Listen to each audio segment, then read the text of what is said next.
Geralmente nos filmes, todo cenário de guerra bem-sucedida tem um episódio de traição, certo? A Guerra dos Emboabas também não decepcionou a gente nesse quesito. Teve um episódio que chamou Capão da Traição.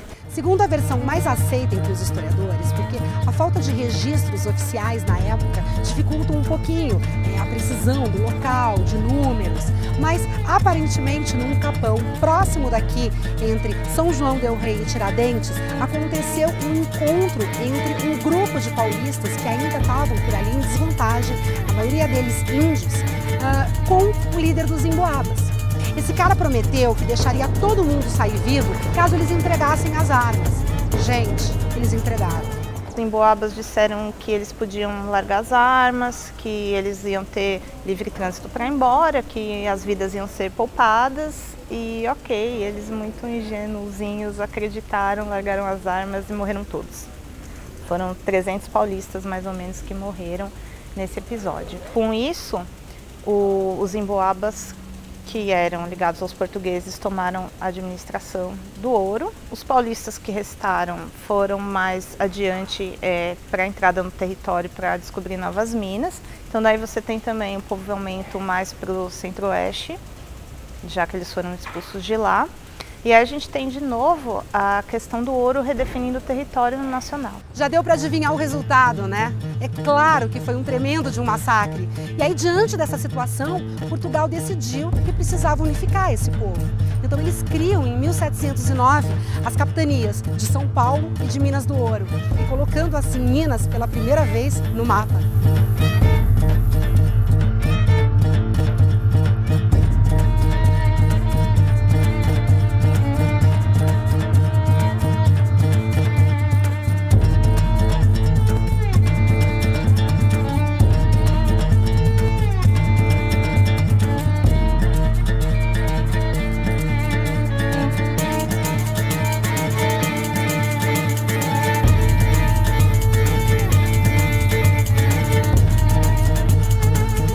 Portugal percebeu que não tinha domínio nenhum sobre a colônia, né, domínio administrativo. Cobrava impostos e tudo, mas realmente só quem está aqui tinha noção do que acontecia aqui. Para tentar administrar melhor, o governo reorganizou a capitania de São Vicente, então juntou aquela capitania São Vicente de cima com a São Vicente de baixo, com a Santo Amaro, e fez uma capitania, e com a região de Minas Gerais, e fez uma capitania chamada Capitania de São Paulo e Minas de Ouro, que era toda a região de exploração do ouro, era uma região enorme. Pegava São Paulo, Paraná, Santa Catarina, pedaço do Rio de Janeiro, Minas, era bem grande mesmo.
j'ai des raisons pour moi.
Pode ficar nublado, não tem problema. Eu só quero que essa chuva... Paraty é assim, tá nublado.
Caminho Velho saía de Ouro Preto e ia até o Vale do Paraíba, subia até Paraty, e Paraty então vai ser o primeiro porto efetivamente de contato da região aurífera, né? E também de entrada dos negros escravizados.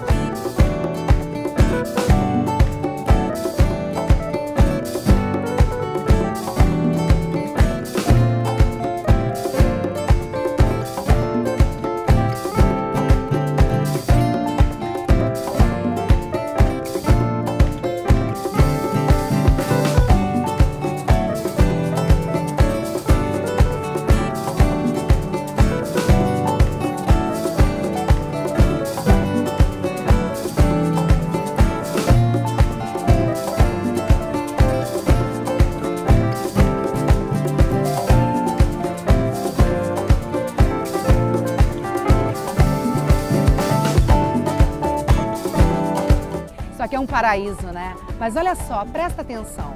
Quase que dá para escutar a caixa registradora levando todo o nosso dinheiro embora. Com Portugal tendo o controle total da exploração do ouro no século XVIII, o nosso dinheiro, o nosso ouro, passa embora daqui, do Porto de Paraty.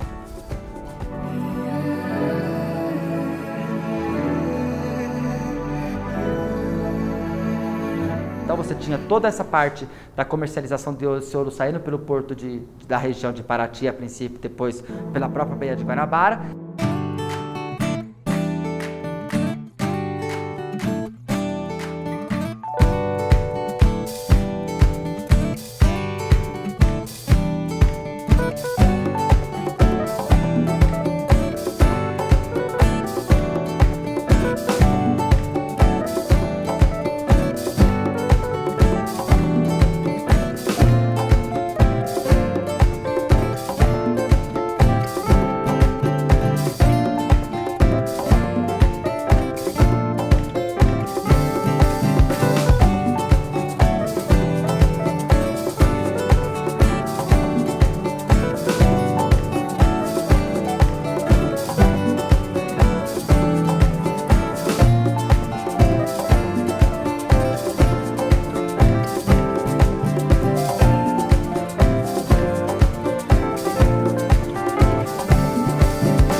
Na verdade, o que essa trilha é uma trilha pré-cadralina. Né? Então ela existe antes do descobrimento do Brasil. Com os índios andando para lá e para cá, transitando. Essa era a trilha chamada trilha Guaianá, que era isso, que eram os índios que existiam na região. Então tinha o aldeamento de baixo, o aldeamento da serra, e eles transitavam nessa trilha, descendo para pescar ou subindo a serra para caçar. Tá. Né? A gente teve aqui essa trilha primeiro como uma trilha de índios, depois ela vai virar a Trilha do Ouro. Então, em 2003, teve esse projeto na Trilha da História, que era da Associação de Guias de Turismo de Paraty, que não existe mais, e a gente fez a revitalização de um trecho de 3,5 km da trilha histórica, né? Do antigo Caminho do Ouro. Então, esse marco que está aqui, né, foi colocado pelo projeto da Estrada Real, que veio depois do nosso projeto e se agregou ao nosso. Né? E eles eram marcando desde Diamantina até Paraty e também pelo Caminho Novo até o Rio de Janeiro. Eles foram marcando, né, com aqueles marquinhos que vocês estão vendo ali. Ó. Com aqueles totens. A cada quilômetro de Paraty até Diamantina, a gente tem um totem desse. Né, marcando com a seta indicativa onde você está. Que era exatamente o caminho usado no período da... Não exatamente, porque, por exemplo, ele não vai colocar esses totens aqui, que é a estrada original. Entendi. Mas ele põe uma próximo. Lateral, né, que hoje é rodovia. Mas quando você se dispõe a fazer o trajeto, porque é possível fazer esse trajeto todinho a pé. Quando você se dispõe a fazer ele a pé, você vem fazendo exatamente o caminho que era feito originalmente. E em alguns lugares a estrada passa por cima dele. Né, como esse trecho primeiro que a gente pegou, a estrada passa dentro, em cima da antiga trilha.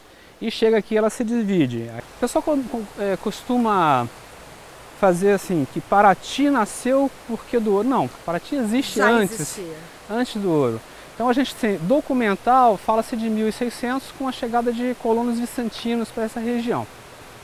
Mas a história oral, ela fala de 1531, com a passagem, uma possível passagem de Martim Afonso de Souza, que teria chegado à nossa Bahia num dia de uma grande tempestade, né?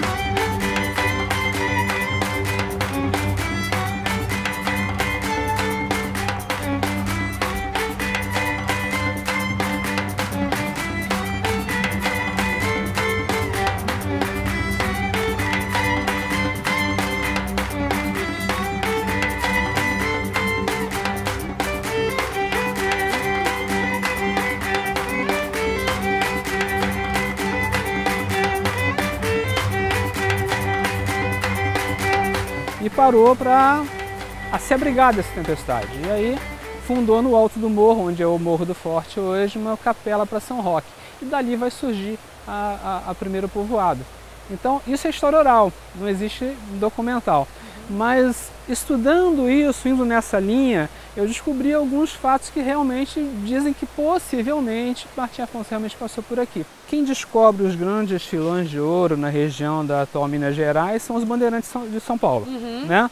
A primeira ideia deles era pegar esse ouro e levar até São Paulo, de São Paulo desceria a Santos, e Santos seria o Porto do Ouro.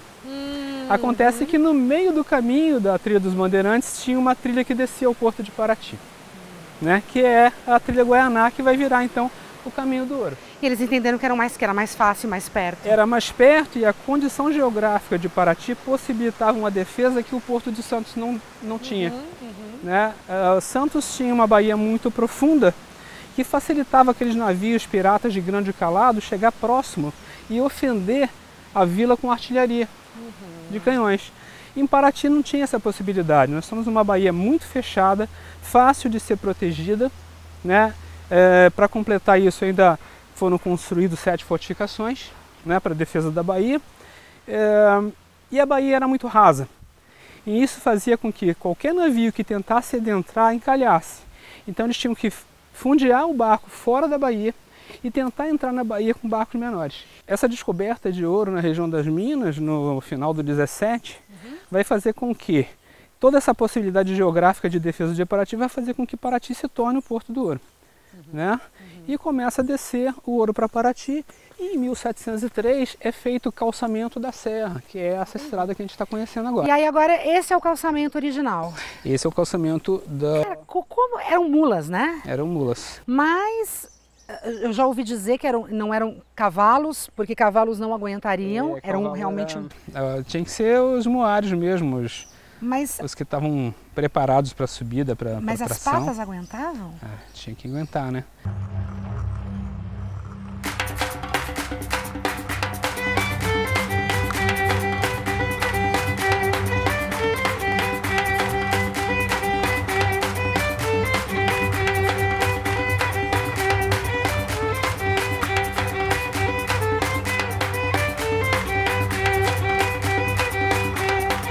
Hoje você está pegando uma trilha de 300 anos atrás. Claro, isso daqui era mais plano. Melhor, era bem melhor, né? Com o tempo, tem lugares que você não acha a trilha mais, por quê? Até que em 2003 a gente fez o levantamento por onde ela passava e tal, e fomos redescobrindo, isso aqui estava tudo abaixo de 1 metro de terra. Né, de sedimento de mata durante 300 anos. E aí o que acontece? Muitas pessoas aqui da vizinhança viam essa trilha, mas não sabiam o que ela era e não tinham essa importância histórica. E com o passar do tempo, muitas casas que estão ao redor usaram essas pedras como alicerce. Na verdade, a maioria são pedras de rio, né? Outras são das vizinhanças mesmo. Essas pedras maiores, elas eram implodidas, né? Tiravam os calascos menores que iam servir para o calçamento. Mas, de uma certa forma, esse era um caminho seguro. Seguro que eu digo assim, não estou nem contando com assaltos e tal, estou falando do caminho mesmo, de terreno. Era um caminho seguro para ser feito. Sim. Então, essa primeira trilha que vem de Paraty até o Vale do Paraíba, ela foi... as partes de subida, elas foram todas calçadas, para facilitar a subida e a descida dos burros. E as partes que eram planas, não era seguiu com o chão batido. Exatamente. Então essa parte de subida de serra, ela era toda calçada.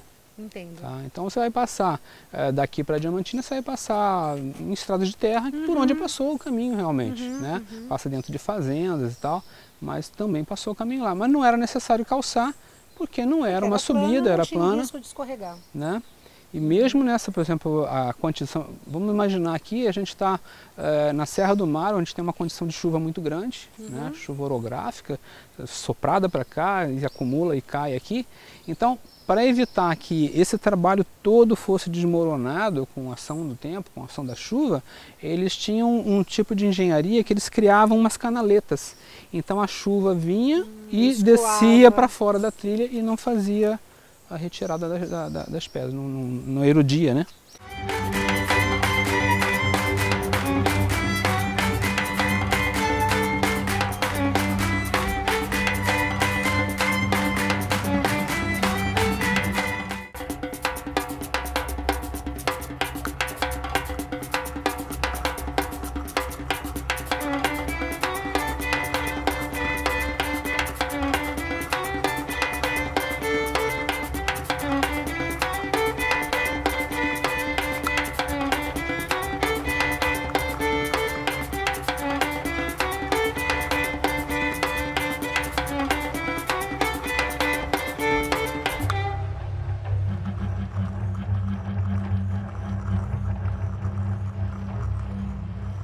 Agora, você comentou que tem registros de que demorava esse caminho cerca de 90 dias. Saía uma tropa e esperava esse tempo todo ou saíam várias tropas? Várias tropas. Praticamente todos os dias chegavam. Todos os dias tinha saída de como esse ouro ia para o Rio de Janeiro, por exemplo, tinha casa onde era colocado, guardado para juntar volumes para poder seguir para Portugal.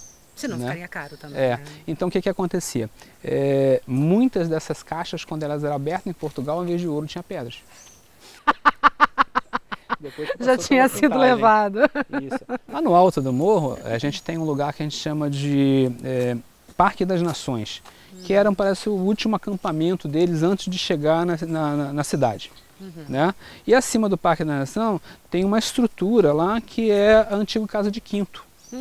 Então passava-se por lá, quintava o ouro, né?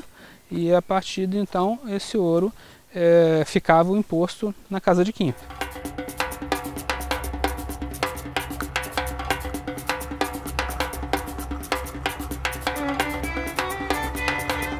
Nessas comitivas que saíam, nessas tropas de carregamento, quantos homens tinham? Dependia muito da quantidade de carga que vinha, né? Faziam bastantes, eles cobravam não só pela carga, mas cada animal e cada pessoa que passava pagava o imposto. Por animal também!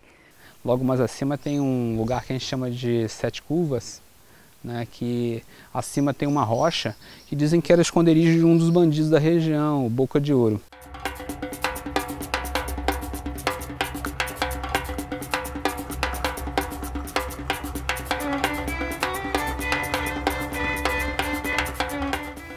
Então ele tinha uma estratégia para roubar ouro, que era o seguinte: as tropas passavam carregadas, ele atirava sempre no último burro. Que aí a tropa se espantava com o tiro e ia embora, aquele burro morria, ia escorregando e caía no precipício. Depois ele ia com o grupo dele e só retirava o ouro dos alforjes. Né? Olha só. Então nesse lugar lá embaixo, dizem os antigos que ainda existe muita carcaça de animais lá. Fósseis ali. Estão lá ainda porque do Boca do Ouro que atirava, né, o animal morria e caía lá no precipício. Existia um lateral, a trilha do ouro tinha a trilha da patrulha, né? Então aqui embaixo, mais acima de onde nós estamos, tem um lugar que a gente chama de Pedra do Vigia, né? Então ali na pedra ficava um guarda armado e lá em cima, por volta da Casa de Quinto, ficavam mais guardas. Então quando vinha descendo uma tropa que fazia a quintagem, ele dava um tiro como de aviso para o guarda de baixo que uma tropa estava descendo.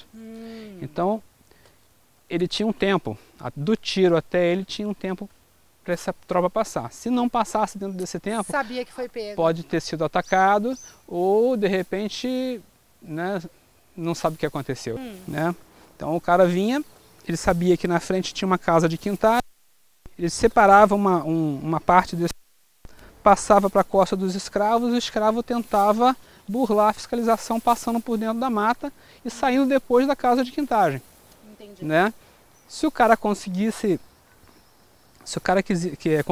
a burla, ele recebia um prêmio, que era a maquia, então ele recebia um prêmio em alimento. Tá?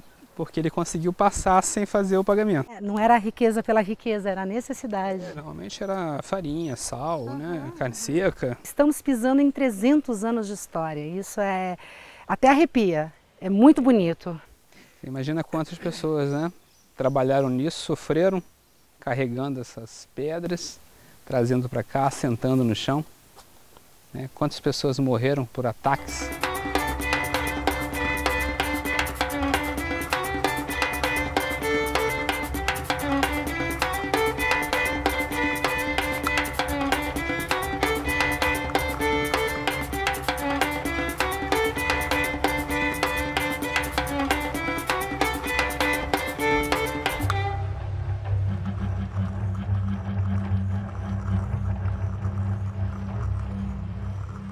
Por exemplo, o ciclo do ouro de Paraty ele é muito estreito, né? Ele é muito pequeno, não dura mais que 30 anos. Paraty era muito mais que um simples porto do ouro. Até quando foi utilizada essa trilha oficialmente? Ela foi utilizada oficialmente como trilha de carga. Isso, de carga. Para descer para Porto de Paraty até 1870. No princípio do século XIX, a gente tem o Vale do Paraíba como o principal produtor cafeiro do Brasil. Paraty vai se transformar no Porto do Café. É muito mais importante do que o ouro para nós. Do que o ouro. Né? Então, nesse período do café, além do café, que era brasileiro, a gente também tem o comércio de escravos. A gente deve lembrar aí que cerca de 20% da carga de negros que vinham nos porões chegavam mortos no Brasil. 80% debilitados. Muitos até porque nem queriam comer porque se recusavam a ser escravos. Preferiam esse tipo de morte. Tem até alguma filmografia que é bem interessante que mostra um pouco esse processo do translado pelos navios e a chegada no Porto de Paraty. Um deles é o Chico Rei.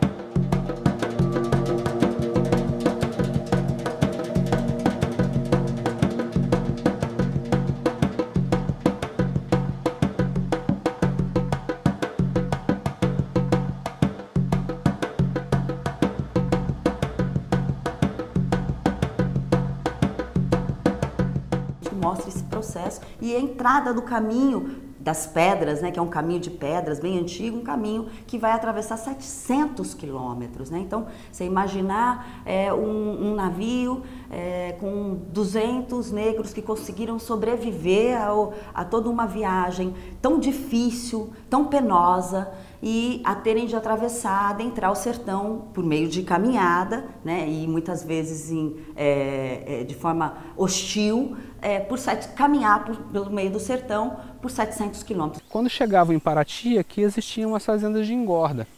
Então eles eram comprados, levados para essas fazendas. Eram super bem tratados, mas com o propósito depois de serem explorados. Exatamente. Engordava, recuperava a saúde e estavam prontos para subir a serra, serem vendidos ou na fazenda no século XIX no Vale do Café, ou no século XVIII nas regiões das Minas. Esse translado ele é bem emblemático. Então, de um lado entravam os negros e de outro saía o ouro. Isso aí que é o que manteve a cidade, né? O que manteve a economia forte da cidade no século XVIII, naquele período que a gente não tinha ouro mais.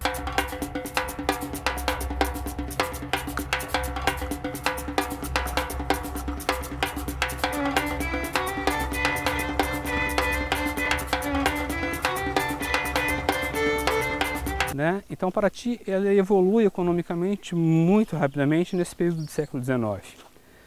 E isso só vai começar realmente um declínio econômico em Paraty a partir de 1870, porque da criação da estrada de ferro que liga o Vale ao Rio de Janeiro.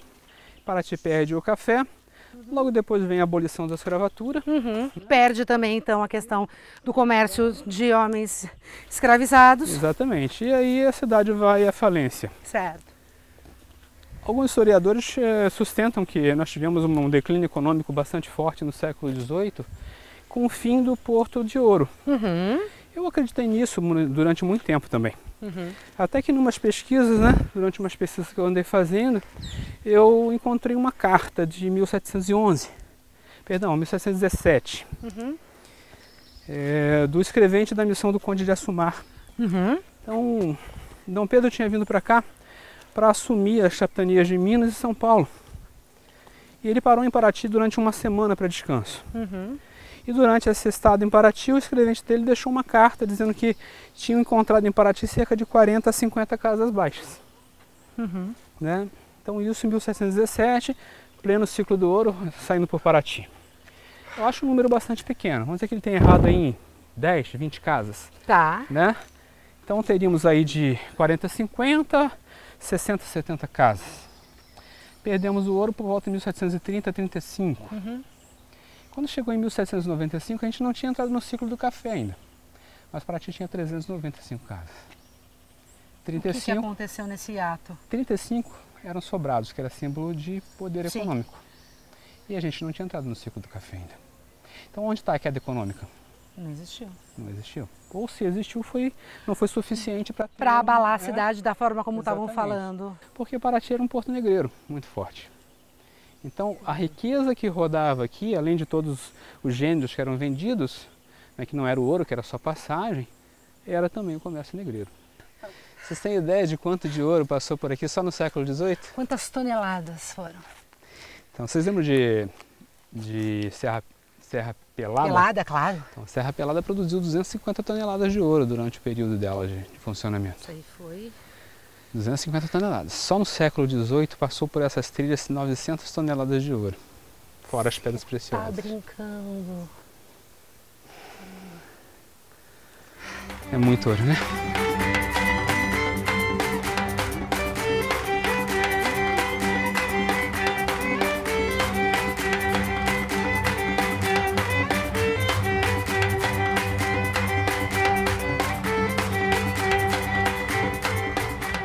Então, essa é a castanha do Maranhão, ó.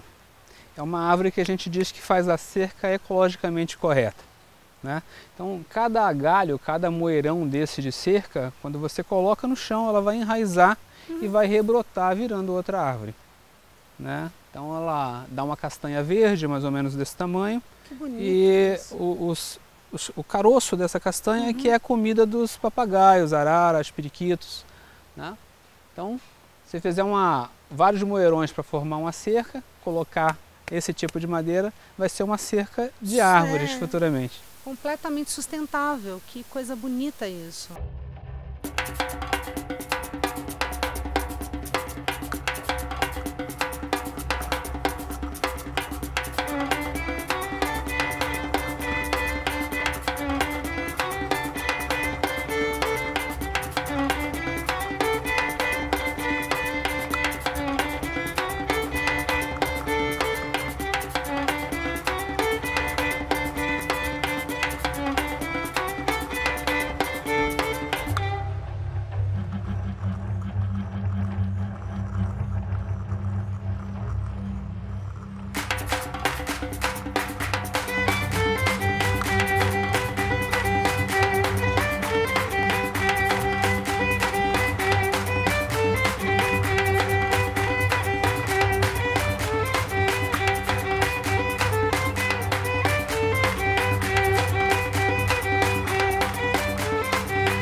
faz um chorão.